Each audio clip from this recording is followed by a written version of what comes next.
I am here at the Garden Club of St. Pete to do my annual appraisal fair. They bring such neat stuff. I can't wait to show you what they've got.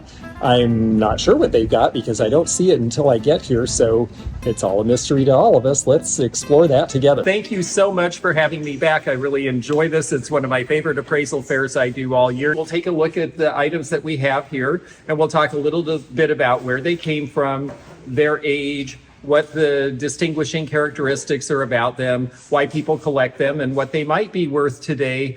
Antiques and vintage are all really fun. Some are worth a lot, some are worth a little. Really amazing scrimshaw with a ton of carving and lots of detail, and it's a big elephant tusk looking thing, and it's got scrimshaw on the back, and it's got all the designs, and it says it's from the ship Charles W. Morgan in New Bedford. And indeed, scrimshaw was done mainly by sailors aboard ships initially because they had lots of time at sea that was pretty boring and they were just waiting for something to happen. And so a lot of them are done in maritime things. And this one has everything. It has whales. It has people going after whales. It has a ship. It has the flags. It is so great that we know it's a fake. When I was backstage at Antiques Roadshow, I got to look at all the stuff that was going to be on Antiques Roadshow, and one of the pieces was this turtle shell, and it was just like this, and it was even the same ship, the Charles W. Morgan.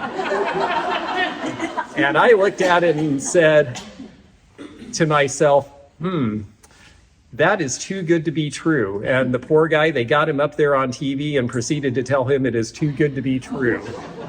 Because again, these were done by people on ships. They did it until they had something to do, like raise the mast or have a battle with the pirates or pull into the pier. So they'd pick it up and put it down. Most people did not have enough time to carve this amount of detail into a piece. And so that's why it's too perfect a piece. On the other hand, and there still has value. I mean, because it's neat looking, it's decorative. It might sell for as much as a few $100s to somebody as a decorative item.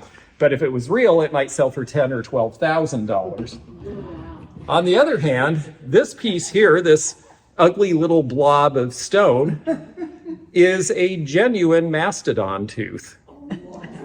Yes, and thanks to the person who brought it, I have a little information that I wouldn't have known, which is that this was found near Sarasota or Bradenton? Bradenton in the late 1950s when they were excavating for something, no doubt. Dredge and fill. Dredge and fill, yep, when they were building all of these canals and waterfront houses and stuff.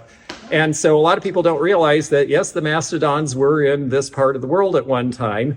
And you can see the striations in it. It is a fossilized piece, and that's a good thing because elephant ivory is not legal to sell in a lot of places now. But this is not considered elephant ivory because it is fossilized into a rock, so it is a stone. So you can buy these on eBay.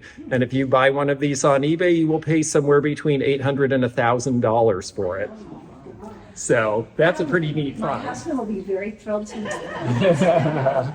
Was he around back when it was found? Yes, he was 8 years old. His dad went looking to see if they could find some fossils. Wow. And he found this. That's fantastic. I'm sure that was really exciting as a kid, and now he gets to be excited again. That's great. This little set here, I think, is really beguiling. The color is on the outside of the glass, which is what we call flash. This is Art Deco made by West Virginia Glass or one of those. A lot of companies made these. A lot of them didn't put their mark on it. But the collector for this is a barware collector, and there are a lot of people, myself included, who collect barware. And the funny thing is, I can't even tell you the last time I had a drink. I just think it's really neat to look at, and it's fun to serve in it on the rare times that I do. This would have been a cordial decanter with the 4 little cups, and it's nice that it has the bail. The ring patterns definitely tell us Art Deco from the late 30s, early 40s, somewhere in there. The barware really saved the glass industry in the United States during the Depression. I mean, everybody was happy to see the end of, not everybody. Some people were really happy to see the end of Prohibition in 1933, but the glass makers were especially glad because all of a sudden they could make a whole bunch of products that they hadn't really had any demand for. And so cocktail sets became really popular. And then we get into the age of cocktail culture in the 50s and 60s, and pretty much any well-appointed home would have things like this in it.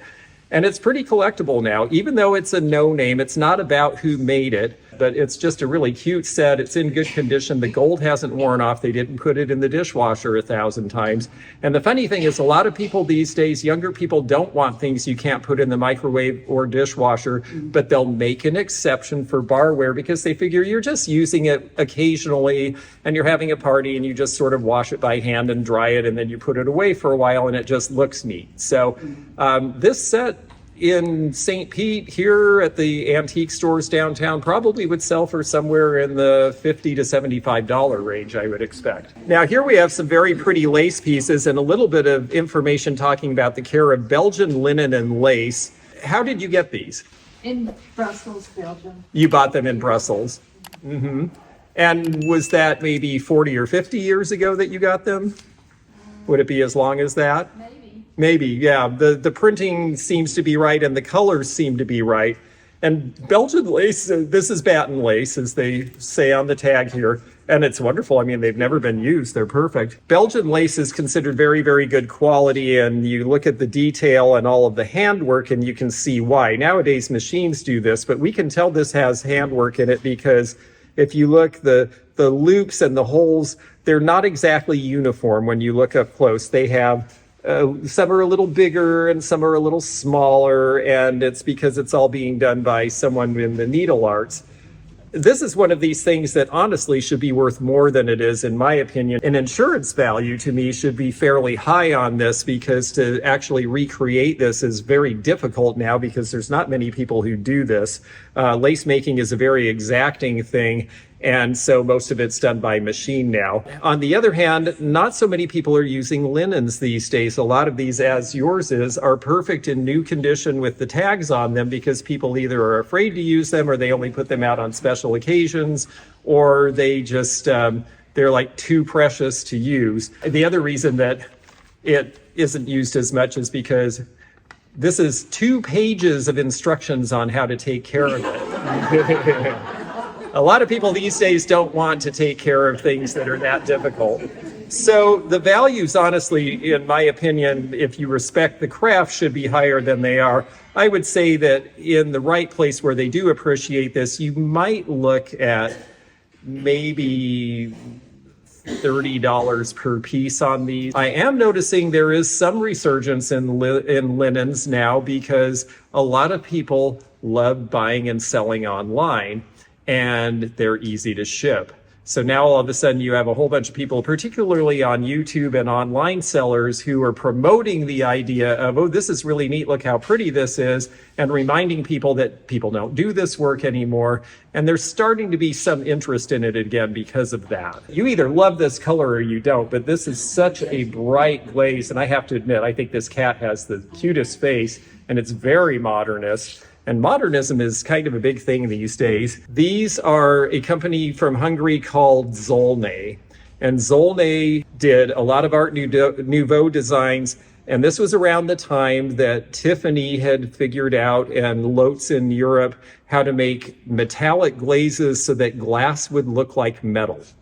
And it was very popular with the very wealthy. And so the folks in Hungary who did this, they came up with the idea of doing the same thing on porcelain. So it's good quality porcelain, and it is still made in Hungary to this day. We didn't used to see this in the United States because we would see really early examples on occasion that came over here before the First World War. Then we had the First World War, the Austro-Hungarian Empire broke up. There was a period of economic catastrophe and the Depression, then the Second World War, then the Iron Curtain. We didn't get goods from Hungary for a long time. In the 1980s, things opened up again, and that's about the time I suspect this piece was made by the same company. These two have a mark. This one doesn't because it doesn't really have room for one, but their glaze is very distinctive and very much theirs. And these pieces sell for pretty good prices, typically in the $100, $150 range each is where I would expect these to be.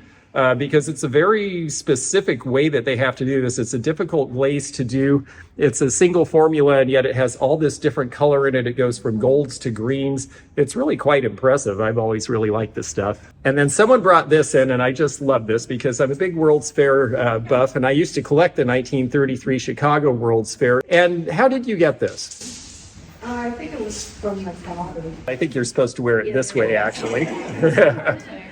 So, yes, I just think this is really neat. The Chicago World's Fair was a huge deal. Again, the Art Deco collectors love it because look at these buildings. The World's Fairs at this time were all about the world of tomorrow.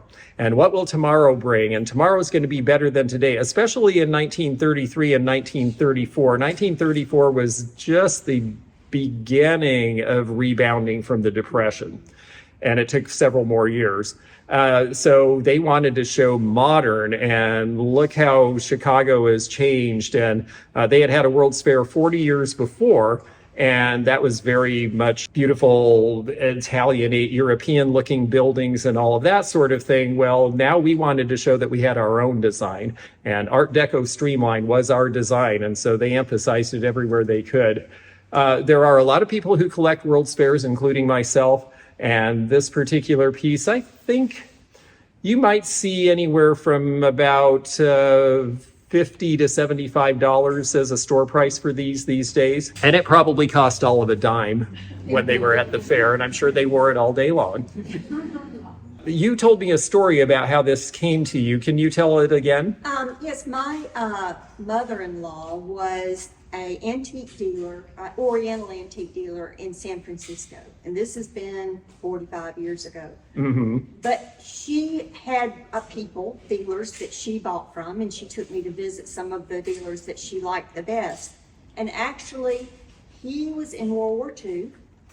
He was stationed in the Philippines, and a lot of the Chinese fled to the Philippines and brought with them things that they could carry that were precious to them. Right. And this is a Kuan Yin statue. Yes. This was something that was brought over from China because unhappily when they ran out of money in the Philippines, they had to sell their goods. And so he bought it when he was a soldier. That is a very interesting story, and a lot of really interesting things have come to the United States because of war, especially the Second World War, because we had money and no one else did, and it was more important for them for survival purposes. They let go of their things. And this is a nice Kuan Yin, and when I look at the bottom, she's got a little bit of a hairline crack in it near the firing hole, but it actually seems like it might be an original factory thing because it's not separating and it hasn't grown, which is good. Hairline cracks are something you have to be careful of. You don't ever want this to be in a place with extreme cold or extreme heat because that can make them grow.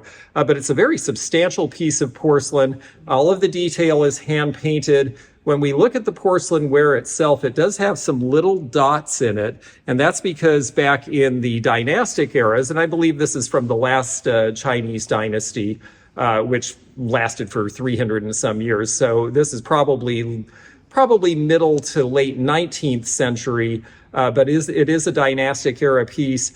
And they were still using wood-fired kilns in a lot of the factories. And so you'll see little dots in it because the wood would pop and a little ember would get into the piece. And as long as it was small and didn't really disfigure it, well, they just made the rest of it. She's pretty substantial. If I was more knowledgeable about Asian art and antiques, I could tell you why she's holding this and what the significance of this particular book or piece here is, because Chinese ceramics tend to tell stories. And so if they're holding, like I believe, if I'm right, a pomegranate means that it's supposed to be good fortune. And there's various things that they tell you. This piece also has some marks on the bottom, and your story makes perfect sense because it doesn't have any sort of export mark at all. So it wasn't originally intended to come to the United States. It was intended to stay in Asia. She's well done. She's well formed. There's definitely a lot of interest in Chinese art and artifacts now, although they tend to want things even older than this. But there is definitely a customer for this, and I would expect that she might sell $1,500 to $2,000 range. It is a shell made of porcelain again, with a whole lot of other sea life in it. And it's got this wonderful glossy glaze, Saint Petersburg, Monaco. I believe I'm saying that right. This actually is a television lamp originally, or a lamp in any way. It would have actually had a wire that came through here. That's why there's this hole in the bottom. How did you get this piece? I got it at someone who had bought an estate and was selling the items from the estate. Really? And do you mind me asking what you paid? I paid $150. $150. Well, you did quite well, because the value on these that I see typically, people really enjoy them with the fish. They are related to some very good porcelain makers in Europe. And I usually see prices recently seemed sold prices, meaning actual realized sales, in the $395 to $450 range. So that was a good buy. Now, this is a really fun collection of hat pins here, and I'll talk a little about the hat pins and a little about the holder. I'm going to show you the top of them while I hold them in so that they don't fall out. Later hat pins, they don't usually have the little attachment ball. Is usually a separate piece that is fused in, and so these are older, and it's a wonderful collection, and there's all sorts. This one here is glass and enamel. Porcelain one, probably made in France. Notice the difference in the length. The difference in the length doesn't have to do with Gibson girls having bigger hair than their mothers or anything like that. The difference in the length has to do with the suffragettes. In 1908, there was a melee in New York where the suffragettes were protesting. The police came at them from all four streets, trapped them in, boxed them in, and started beating them and arresting them. And the only thing that they knew to do was to take their hat pins out of their hair and stab the police to try to get away. So the New York legislature got together, and of course it was all men because women couldn't vote back then. And what did they do? Did they say, maybe we ought to listen to these women and give them the right to vote? No, they passed a law that said you can't make hat pins this long anymore because they'll be used as weapons against us. So that's why you see longer ones and shorter ones, and the longer ones are before 1908. Hat control laws. Hat control laws, yes. See how well that's working out. Yeah. Well, it worked out well in a way because people were so shocked and horrified by it that they actually finally woke up and gave women the right to vote. At which point, women got rid of all sorts of fun things like drinking and prostitution and all sorts of stuff. I don't know, I mean, this isn't part of that, but I used to have a lady, like a neighbor that died at like just over 100 years old. And she was around when the women got a right to vote. Do you know the women had to take a test and pass the test to get the right to vote? She showed me her test and her test score where she passed it and got the right to vote. Oh, yeah. So women couldn't vote unless they could pass a test back then. Right, and neither We've could. come a long way, girls. Yep, it's true. There were all sorts of things. There were poll taxes. There were all sorts of ways used to suppress the vote. So all this stuff you're hearing about voter suppression is nothing new. The hat pins, by the way, there's all sorts of wonderful ones here, and they're going to vary in price anywhere from about $45 to maybe $125 each, depending on the designs and the colors and the materials used. But it's in a lovely hat pin holder too, and this is carnival glass. And this actually was made to be a hat pin holder. I'm going to gently take these so you can see the top. It's sort of ridges and recessed. Usually hat pin holders look like a big sugar shaker, and they just have holes in the top, and you stick the hat pin in the individual hole. This one is by Northwood. This is the grape and cable pattern. They were a famous carnival glass maker. Harry Northwood came over in the 1880s from England and started a glassmaking company and was very successful for about 40 years. And the hat pin holder itself is worth somewhere in the $150 to $175 range now as well. So nice little collection there. I've been warned to be careful with this because it's a stamp collection and there may be some things in it that will fall out. So we'll try to be careful with it. But this is a very old stamp book, and you can tell, I'm going to open one page here. You can tell by the graphics in the black and white. And also they would print the stamps that you were looking for in there so you knew what you were looking for. Well, the stamps they're printing in there are all stamps made in, let's see what the most recent one is. Sometime around the 1920s or 30s for this to be made. Here's a bunch of stamps from Cuba. Stamp collections are something that were really, really popular to amass at one point, and they really peaked when FDR was president because he said something in passing on a radio interview that he was a stamp collector. And all of a sudden, all sorts of people started collecting stamps, partly because you got them free on envelopes, and it was the Depression. And so it was something you could do as a pastime that didn't cost you any money. Well, it didn't cost you any money then. For a while, they really started to cost a lot of money. And there's some interesting variants in here. A lot of people have not seen these. These are, and see, one fell out. I'll pick it up. These are German inflation stamps. You notice how there's a mark over the top. So a stamp that was originally 5 marks now is 2 million marks. This is from the 1920s. This is part of the reason Hitler came to power, because our sanctions and fines against Germany after World War I were the Treaty of Versailles was so one-sided that the German economy completely collapsed. And you hear the stories about people pushing wheelbarrows of money around to buy a loaf of bread, and that was actually true. Stamps were very popular to collect until probably the 1980s. Usually what you see is a stamp collection, an old one like this that a grandfather had, and then you'll see a few new stamps that a kid who inherited it put in. And if they got really into it, well, then they became a collector. But if it was just something that was passed down, they'd do it for a while and they'd get bored. And then there were video games, and this was passé. And so stamps are not as valuable as they once were. But because there's a lot of older ones here, this book is probably pretty good. There's probably individual stamps in there that are worth $5 or $10 or $20 each if you looked into them. I didn't see American stamps in the book, but if there are American stamps in, those are the ones that are more valuable. But really, if it's any time after about the time FDR came to office, they're very common. It's only the old ones that are really of value now. So to really assess this, we'd have to go through page by page.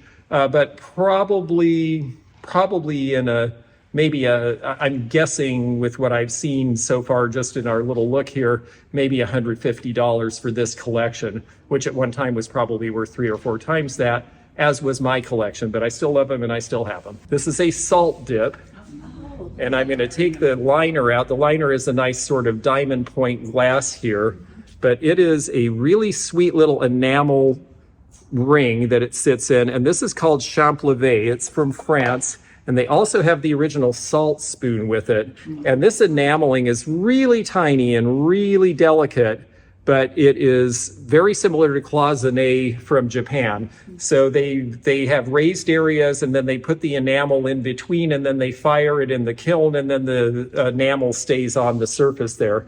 They tended to get chipped or dented or cracked, or a piece of enamel would fall out. And because of that, Champlevé in good condition is actually kind of hard to find. I have several salt dip collectors in Florida here. I think part of the reason it's popular here is a lot of people who like collecting, well, they're in Florida, they've downsized, they're living in a house that's maybe a third of the size of the house they used to live in. These are small, they're cute, and you can have a whole lot of them and they don't take up very much space. And because of that, and because it's a nice circa 1910 Champlevé piece, probably looking at a value around between $50 and $75 on that tiny little thing. Wow. The first time I saw that, I thought it was sugar, and I put it in my iced tea. Yeah, because sugar came in cubes. Why would you think? Yes. This very, very tall thing here is a very fancy and one of the largest I've ever seen of the German cherry stem pipes that were made. They made them in France as well. But Germany is where especially Bavaria, is where we typically associate these. And what's neat about this one, now sometimes they have very neatly painted bowls with hunting scenes, and that can make them more valuable. This one's rather plain, but it has this little attachment on top. We never see this attachment. This attachment has a little logo talking about how it is pipe tobacco. And that's what went in here. So you would store your pipe tobacco in here, you'd put it in the bowl, I guess you had to have pretty healthy lungs because, and then after you had yours, you put this cap on to snuff it. The cap has little holes in it, and the remaining smoke goes up and makes your tobacco even more aromatic. So that's the idea behind it. You almost never see this piece. They're almost always missing.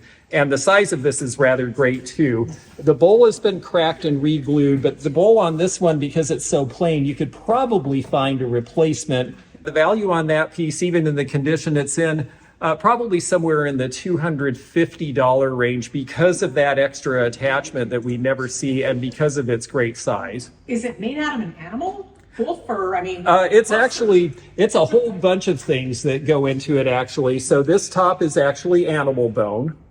They use some sort of a fabric here. It's carved wood in the stem. This is also animal bone here, this part where my thumb is. And then the bottom is porcelain and brass. So a lot of pieces went into making this. And I just think it's really neat to see one so large. I've sold many of these over the years, and they're typically about this big. So this is really rather unusual. And if we could find a replacement bowl from the same era that would fit all of this, the value would probably go up another $50 or $75. The person who put it down said, well, do you know what this is? And I did, and so did she. And that made me happy because a lot of people see these and they don't know because they're not marked in any way on the bottom.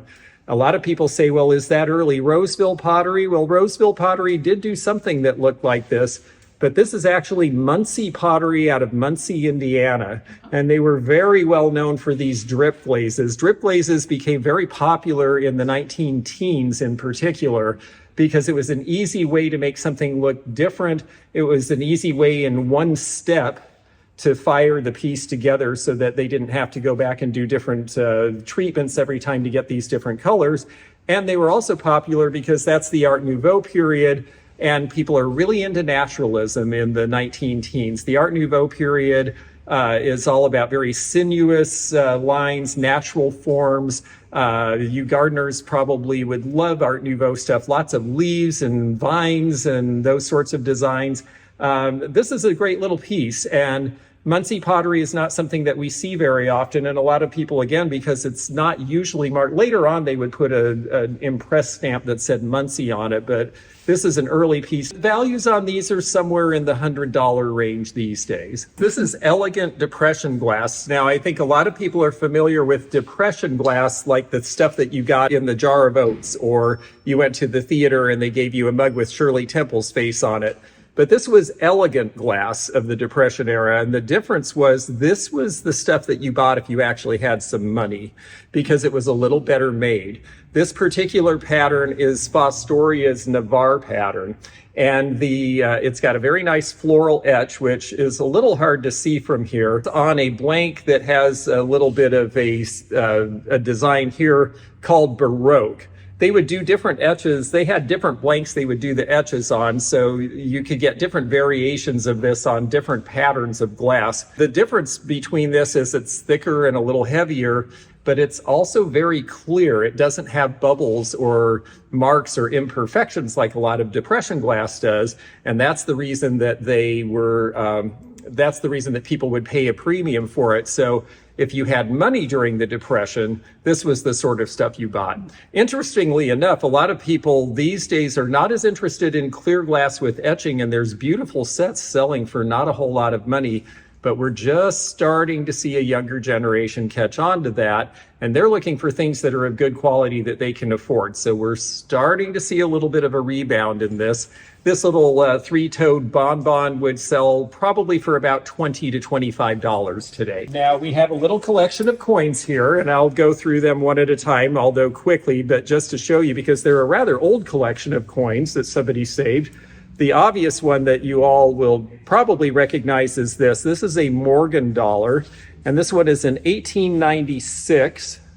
But if you flip it on the back, under the eagle, if you ever run into these, or you have a collection at home, look right here where my finger is pointing for a little letter. And if there's a letter under there, it means it wasn't made in Philadelphia. Philadelphia was the big mint, but we had mints all over the country at one time because it was too expensive and difficult to ship heavy bags of coins all over. And so San Francisco had a mint, New Orleans had a mint. You'll see an O under New Orleans. Carson City for a brief while had a mint when they had the big silver mines there. This one is an 1896 S, which is San Francisco. Typically, the Denver is a D. Typically, the San Francisco mint was lower mintages, and the value of these has to do with how many they made and what condition it's in. And this one, It's worn on the chest of the eagle enough that I would consider this to be in fine condition, which is kind of middle condition for these. My guess for this piece would probably, I collect coins, so I just sort of know this one off the top of my head. This one is worth somewhere around, probably $45 or $50.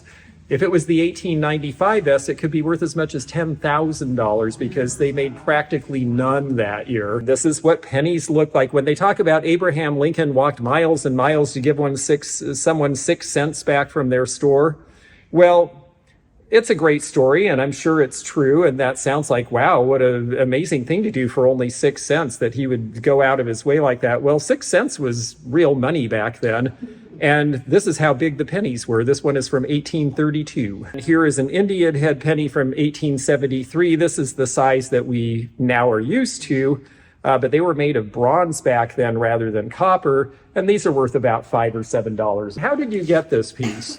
Is in the Pelican Diner out on St. Pete Beach, and Joe DiMaggio is sitting behind me. Oh, that's great. So you actually met him. That's a great story. Well, I'm not going to touch it with my hands because I didn't bring cloth gloves today, and paper things, and if it was an uncirculated coin, I wouldn't touch that either. But I'm going to leave it in the bag. But yes, this is Joe DiMaggio's autograph, and it's signed to you. That's such a great story. And that actually makes it more valuable to you than it would be to anybody else ever, because it was a personal experience. There are more than one value in collecting. There's antique and collectible value, but then there is sentimental value. And sentimental value is a real value. It just doesn't have a dollar amount to it. I probably would store the newspaper article separate of the napkin because the acid in the newsprint can get into the signature and might mess it up a little bit. Joe DiMaggio did sign a lot of stuff because he was so famous and a lot of people sought him out. So his signature isn't specifically super rare in and of itself. It might sell for $100 or so. This is Natalie Dietz. She was the national director of admissions for Barbizon Modeling School. So they took this picture, and this is a Barbizon modeling catalog. It looks like probably from the 1960s or early 70s, looking at the way it's posed. But she met some interesting people along the way, and one of them who drew caricature of her is this person. And she had fun meeting them, and obviously, they just sort of tore it off the sheet and shoved it in a book because it was just a fun moment for her. She wasn't thinking this will be valuable someday. But the artist is actually Jean Larousse, and it's signed. And Jean Larousse actually ended up being a famous artist in his own right. Jean Larousse paintings typically sell for about $300 to $500 now. And so this nice caricature that he drew is probably worth somewhere in the, by itself, if we just saw it loose like this, we'd say, well, it might be a $50 item. But it's part of a whole collection, and this is what we call collection effect. So here is a collection, and there's more in the bag of various photos, various experiences that she had. It's really a whole little compendium of her whole life. There are other drawings in here as well, including others by him. And so we have this here. And so when you start adding it all up together, it starts to tell this story of this person's life and her connection to this artist. And that makes it another game entirely. I would say the whole collection together, if presented properly and sold in the right venue, you'd have to look for like a paper ephemera auction featuring people from this era and really could position this story and talk about it. But it might be as much as $500 for that whole bag of things together, because there's a whole bunch of stuff that has to do with this person. This came up, and I am delighted to talk about it because the owner said, well, is it anything? And I said, well, it really is. It's not that it's super valuable, but it has an interesting story. She said that I've looked this up online. I can't find anything about the artist. And the reason for that, it's got 2 marks on the bottom that you'll see. And one of them is the company that made it, B&O Limoges. So this vase itself was made in the Limoges region of France, where a lot of porcelain and china were made. But the other signature on it says Hickok 1919. That signature is in the same gray paint as on the side here. That is the name of the artist who painted this piece. Now, some of these companies had famous artists who worked for them, and some of their work can be very valuable. But a lot of these were sold blank, and then they were sent to the United States, and you could buy them and you could paint them yourself. And in this case, that's what we have, is someone who is a China painter in this country bought this piece. And the reason we know that is because it's really cute. It's very, again, here's the Art Nouveau. You see the flower, it's stylized. It has lots of curvilinear features in it. They definitely were a skillful painter, but it's not uniform in a way that would be the expression of someone who was hired as a famous artist in a factory to make everything perfect. It's more free form. It's a little bit loose in the painting. So we know it was a talented amateur who painted this piece. And that's the reason it has 2 marks on it. The value on these, you'll see a lot of china plates that are painted that have somebody's signature on. And you can tell that it's not so studied and perfect that it was done in the factory, because a lot of women in particular around 1900, 1910 were sent to classes to paint china. The value on that would probably be in the $65 to $85 range. On the back, it has a mark that says Royal Stone. They were very famous for the Currier and Ives pattern, but they started doing this stoneware around 1970 because stoneware started to be more popular and you could cook on it. It's interesting because it's almost an Art Deco design, and it's funny because this is right around the same time that Fiesta Ware was discontinuing production because they didn't see demand for it. But yet this company, which was a less expensive rival to Fiesta Ware, said, oh yeah, we think people will like this. Well, 15 years later, Fiesta Ware reintroduced itself and is a huge collectible and everybody loves it now. I think this is great with the concentric rings. It looks like it's in good shape. This is actually more collectible than a lot of their stuff. And if you see, like, this bowl open stock on eBay sells for about $18 to $20 plus shipping. And so the way to sell this would probably be to put the pieces online and sell them individually. Hand-carved elephant soapstone, mid-century modern 1970s, estimate $320. If anyone would like to make a donation of $320, we will take it right now and put it in the coffers for the garden club. This didn't come from anyone here, did it? Oh, good. I don't have to worry about insulting anyone then. Well, first of all, I'm not even convinced that it's soapstone because it feels warm to the touch. You notice I'm putting this to my cheek. Your hands get calluses. You can't always tell temperature variation, but if you put it to your cheek, you will feel. And if it feels the same as room temperature, it's not stone or a natural material. It's plastic. It's resin.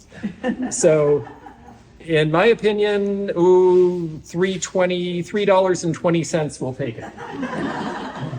This one is Dutch, and he looks it too.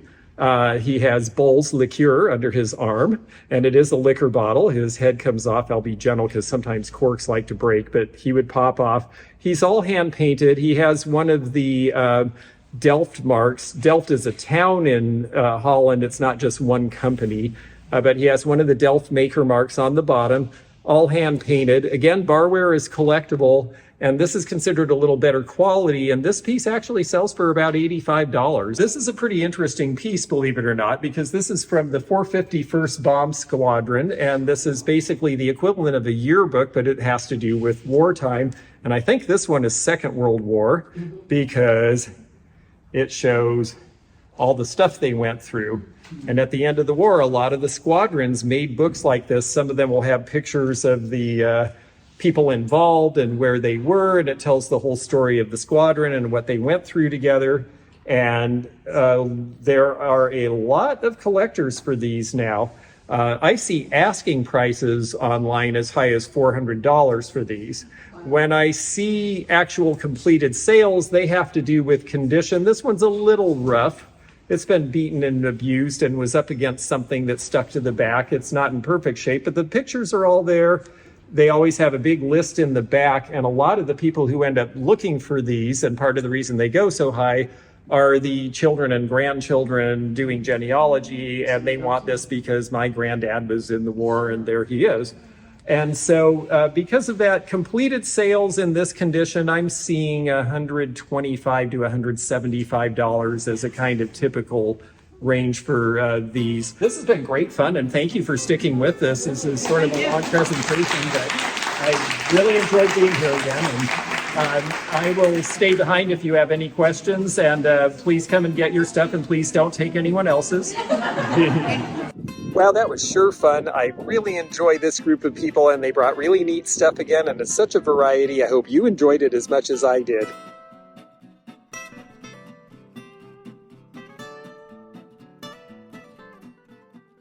If you enjoyed this video, check out this one. Also, click thumbs up to like this video and check the description for information about our Patreon, our memberships. We've got a lot of different levels with different perks and bonus videos and early content. Also, please do check out our website, theantiquenomad.com, for appraisal help. And we'll see you again for more adventures in the antique and vintage community soon. Bye for now.